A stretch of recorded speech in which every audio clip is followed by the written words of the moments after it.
So mga idol, ito yung amplifier na ano mga idol, 5 auto kunuhay daw, pero 200 ano lang to mga idol, 400 watts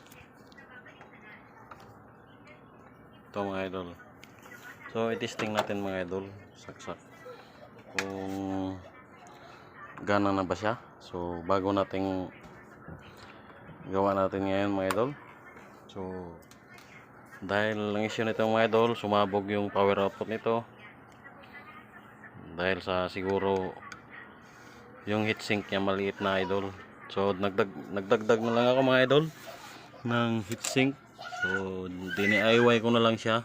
Yan mga idol, kabilaan mga idol. Yan.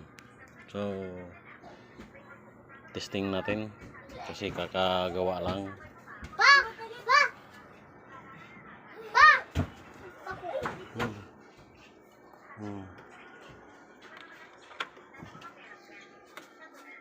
Switch on natin.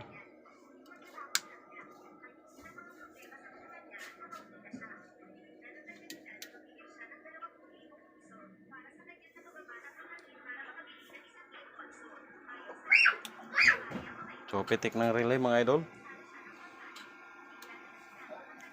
So pwede na natin i-sound check.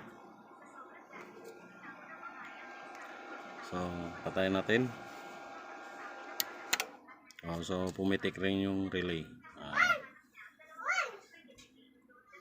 So okay na mga idol, gana na to. So i-sound check na lang natin. I-pause ko muna.